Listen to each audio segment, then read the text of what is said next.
សេចក្តីរាយការណ៍ពិស្ដារ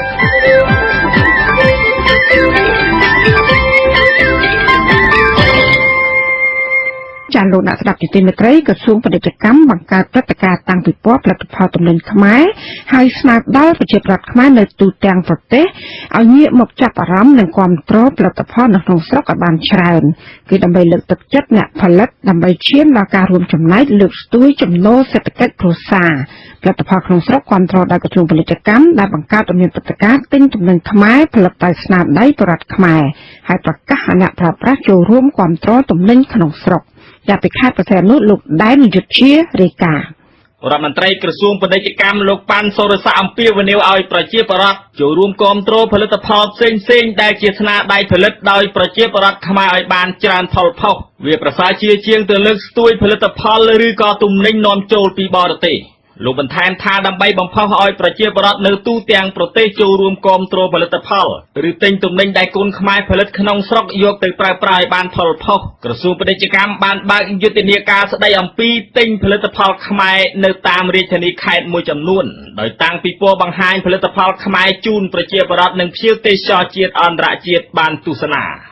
សាមពាវនាវរបស់រដ្ឋមន្ត្រីក្រសួងពាណិជ្ជកម្មលោកប៉ាន់សូរស័ក្តិដូចនេះនៅក្នុងឱកាសលោកចូលរួមបើកសម្ពោធពិព័រណ៍ផលិតផលខ្មែរក្នុងយុទ្ធនាការទិញផលិតផលក្នុងស្រុកនាឆ្នេរអូឈើទាលខេត្តព្រះសីហនុចាប់ពីថ្ងៃទី28ដល់ថ្ងៃទី31ខែកក្កដាឆ្នាំ2016ជំរុញការនាំចេញផលិតផលខ្មែរទៅក្រៅប្រទេសរួមចំណែកជួយពង្រឹងសមត្ថភាពផលិតនិងបង្កើនការងារជូនប្រជាជនក្នុងស្រុកថ្លែងបើកសម្ពោធពិព័រណ៍ពាណិជ្ជកម្មកាលពីល្ងាចថ្ងៃទី28ខែកក្កដាលោកប៉ាន់សូរស័ក្តិរដ្ឋមន្ត្រីក្រសួងពាណិជ្ជកម្មបានចាត់ទុកព្រឹត្តិការណ៍នេះថាមានសារៈសំខាន់ហើយស្នើដល់ប្រជាពលរដ្ឋទូទាំងប្រទេសឲ្យចូលរួមគាំទ្រផលិតផលខ្មែរដើម្បីចូលរួមចំណែកលើកស្ទួយសេដ្ឋកិច្ចគ្រួសារខ្មែរក៏ដូចជាសេដ្ឋកិច្ចជាតិខ្មែរឲ្យរីកចម្រើនថែមទៀតពិព័រណ៍ពាណិជ្ជកម្មដែលដាក់តាំងលក់ទំនិញស្នាដៃផលិតផលគូនខ្មែរឬទំនិញផលិតក្នុងស្រុកអ្នកខេត្តព្រះសីហនុនៅពេលនេះមានជិត100ស្តង់ហើយព្រឹត្តិការណ៍នេះក្រសួងពាណិជ្ជកម្មបានបង្កើតឲ្យមានការប្រគំតន្ត្រី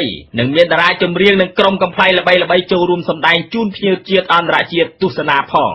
រដ្ឋមន្ត្រីក្រសួងពាណិជ្ជកម្មលោកសូរស័ក្តិបញ្ជាក់ឲ្យដឹងទៀតថាការដែលក្រសួងបង្កើតយុទ្ធនាការទិញផលិតផលខ្មែរនៅពេលនេះគឺមានគោលបំណងបំផុសនិងជំរុញឲ្យប្រជាពលរដ្ឋទូទៅចូលរួមគាំទ្រផលិតផលខ្មែរឲ្យបានច្រើននិងកាត់បន្ថយការនាំចូលទំនិញពីក្រៅប្រទេសនាថ្ងៃអនាគតលោកបន្ថែមថាយុទ្ធនាការនេះអាចជាសម្លេងជួងឬស្នូលបញ្ញាក់ស្មារតីដល់អ្នកប្រើប្រាស់ទំនិញទាំងឡាយឲ្យងាកមកចាប់អារម្មណ៍ឬចូលរួមគាំទ្រទំនិញផលិតបានក្នុងស្រុកផលិតដោយស្នាដៃខ្មែរថ្លែងក្នុងសន្ទរកថាដែលឆ្លៀតកោតសរសើរភាពឆ្លាតវៃនៃការដឹកនាំដ៏ល្អរបស់លោកនាយរដ្ឋមន្ត្រីហ៊ុនសែនជាប់មិនដាច់ពីមាត់ផងនោះលោកសូរស័ក្តិបានឲ្យដឹងដែរថាចាប់ពីពេលនេះតទៅក្រសួងពាណិជ្ជកម្មមានគោលបំណងកាត់បន្ថយការនាំចូលទំនិញពីក្រៅប្រទេសនិងជំរុញឲ្យមានការនាំចេញផលិតផលខ្មែរទៅកាន់ទីផ្សារបរទេសឲ្យបានច្រើនដើម្បីរួមចំណែកពង្រឹងសមត្ថភាពផលិតនិងបង្កើនការងារជូនប្រជាពលរដ្ឋខ្មែរមានការងារធ្វើបានកាន់តែច្រើនជាដល់កាត់បន្ថយពលរដ្ឋធ្វើចំណាកស្រុកដែលប្រឈមនឹងគ្រោះថ្នាក់ខ្ពស់ជាងនេះទៀតលោករដ្ឋមន្ត្រីក្រសួងពាណិជ្ជកម្មក៏បានឲ្យដឹងដែរថា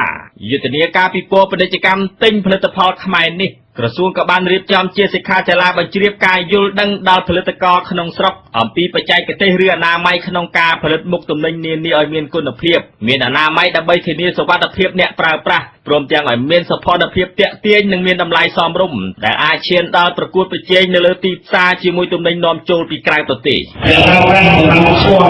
និងគ្រប់គ្រងទំនិញក្នុងស្រុកដែលមានគុណភាពនាយកសាលាស្តង់ដារជាតិអន្តរជាតិឬហៅកាត់ Idea Source ប្រចាំខេត្តព្រះសីហនុលោកវ៉ាន់សុកហេងដែលមានស្តង់បង្ហាញជូនភ្ញៀវទស្សនានិងបានដឹកនាំកុមារីតូចៗមកសម្ដែងរបាំប្រពៃណីខ្មែរជូនពរភ្ញៀវកិត្តិយសនៅក្នុងពិធីបើកសម្ពោធការតាំងពិព័រណ៍ទំនិញផលិតផលខ្មែរនាឆ្នេរអូឈើទាលល្ងាចថ្ងៃទី28ខែកក្កដាលោកចាត់ទុកយុទ្ធនាការនេះអាចនឹងជួយបង្កបរិយាកាសឬក៏ជាការលើកទឹកចិត្តដល់អ្នកផលិតទំនិញក្នុងស្រុកមានទឹកចិត្តបង្កើនលទ្ធភាពផលិតកម្មនិងបង្កើនគុណតម្លៃឬគុណភាពបន្ថែមទៀតទៅលើផលិតផលរបស់ខ្លួនព្រមទាំងបង្កើនការផលិតប្រភេទទំនិញថ្មីៗដែលមានគុណភាពនិងអនាម័យសម្រាប់បម្រើសេចក្តីត្រូវការដល់អ្នកប្រើប្រាស់ទាំងក្នុងស្រុកនិងឈានដល់នាំចេញទៅកាន់ទីផ្សារក្រៅប្រទេសហើយអាចកាត់បន្ថយការនាំចូលទំនិញពីបរទេសស្របតាមការចង់បានរបស់ក្រសួងពាណិជ្ជកម្ម លោកបានសុខេងគាំទ្រពេញទំហឹងទៅលើយុទ្ធនាការរបស់ក្រសួងពាណិជ្ជកម្មហើយមានជំនឿថាក្រសួងនឹងសម្រេចគោលបំណងលើកស្ទួយផលិតផលក្នុងស្រុកដែលជាស្នាដៃកូនខ្មែរផលិតបាននិងទទួលបានជោគជ័យជាងនេះទៀតនៅថ្ងៃអនាគតប្រទេសកម្ពុជានឹងមានលទ្ធភាពកាន់តែច្រើនដើម្បីចូលរួមប្រកួតប្រជែងនឹងទំនិញផ្សេងៗដែលមានគុណភាពទាំងទីផ្សារក្នុងស្រុកទីផ្សារនៅលើពិភពលោកនឹងអាចបង្កើតការងារជូនប្រជាពលរដ្ឋបង្កើនប្រាក់ចំណូលគ្រួសារនិងឈានដល់ជួយទប់ស្កាត់ការធ្វើចំណាកស្រុកស្របតាមយុទ្ធសាស្ត្ររបស់រាជរដ្ឋាភិបាលនាយកអង្គការដុនបូស្កូប្រចាំខេត្តព្រះសីហនុលោករ៉ូបឺតតូដែលបានបណ្ដុះបណ្ដាលជំនាញផ្សេងៗដល់កុមារកំព្រាឬកុមារក្នុងគ្រួសារក្រីក្រពិសេសជួយបណ្ដុះបណ្ដាលជំនាញផលិតនំនិងការ៉េមានអនាម័យនិងមានរសជាតិឈ្ងុយឆ្ងាញ់បានស្វាគមន៍និងគាំទ្រសកម្មភាពរបស់ក្រសួងពាណិជ្ជកម្មដែលបង្កើតឲ្យមានព្រឹត្តិការណ៍តាំងពីពណ៌ផលិតផលខ្មែរនាឱកាសនេះចំណែកម្ចាស់កសិដ្ឋានឫស្សីឬចំការឫស្សីរាប់សិបហិកតានៅស្រុកព្រៃនប់ខេត្តព្រះសីហនុលោកឈុនសរមដែលមានស្តង់ដាក់តាំងដើមឫស្សីឬពូជឫស្សីផ្អែមទំពាំងស្ងួតទំពាំងស្រស់និងសម្ភារៈប្រើប្រាស់ផលិតពីឫស្សីជាច្រើនប្រភេទទៀតក៏គាំទ្រក្រសួងពាណិជ្ជកម្មបង្កើតព្រឹត្តិការណ៍តាំងពីពណ៌ផលិតផលខ្មែរនិងបំផុសឲ្យប្រជាពលរដ្ឋចូលរួមគាំទ្រនេះដែរ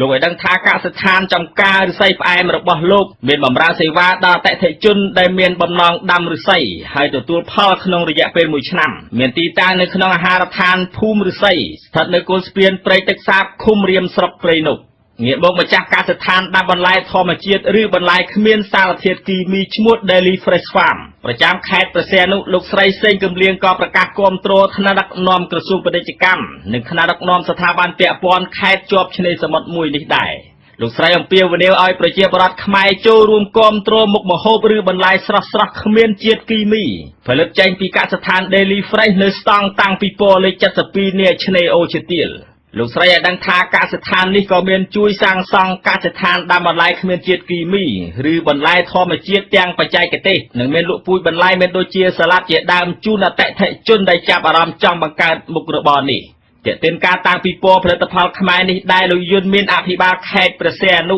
ថ្លែងចាត់ទុកព្រឹត្តិការណ៍ពាណិជ្ជកម្មនេះថាមានគោលដៅពិតប្រាកដក្នុងការជួយដល់អ្នកផលិតទំនិញក្នុងស្រុកឈានដល់មានទីផ្សារលក់ទំនិញឲ្យបានទូលំទូលាយទាំងទីផ្សារក្នុងស្រុកនិងទីផ្សារក្រៅប្រទេសលោកស្នើដល់ប្រជាពលរដ្ឋខ្មែរឬអ្នកប្រើប្រាស់ឲ្យចូលរួមគាំទ្រផលិតផលឬទំនិញផលិតក្នុងស្រុកដែលមានគុណភាពដើម្បីរួមចំណែកលើកកម្ពស់សេដ្ឋកិច្ចគ្រួសារខ្មែរនិងសង្គមជាតិខ្មែរឲ្យមានការរីកចម្រើនលោកយុនមានឲ្យដឹងទៀតថាទំនិញដែលផលិតបានដោយស្នាដៃប្រជាពលរដ្ឋខ្មែរដែលដាក់តាំងក្នុងពិព័រណ៍ពាណិជ្ជកម្មរយៈពេល4ថ្ងៃចាប់ពីថ្ងៃទី28ដល់ថ្ងៃទី31ខែកក្កដានៅឆ្នេរអូឈើទាលខេត្តព្រះសីហនុនាឱកាសនេះគឺមកពី25រាជធានីខេត្តទូទាំងប្រទេសកម្ពុជាលោកគាំទ្រក្រសួងពាណិជ្ជកម្មដែលបានបង្កើតព្រឹត្តិការណ៍តាំងពីពណ៌ពាណិជ្ជកម្មផលិតផលខ្មែរនិងការរៀបចំសិក្ខាសាលាស្ដីអំពីការកសាងទំនុកចិត្តលើផលិតផលខ្មែរនៅថ្ងៃសុក្រទី29ខែកក្កដានៃខេត្តព្រះសីហនុថាជាការលើកទឹកចិត្តដល់អ្នកផលិតទំនិញក្នុងស្រុកមានកម្លាំងចិត្តឬទំនុកចិត្តនិងឈានដល់បង្កើនការផលិតរបស់ខ្លួននាថ្ងៃខាងមុខខ្ញុំដែរនាយកជាអាស៊ីសេរីខេត្តព្រះសីហនុ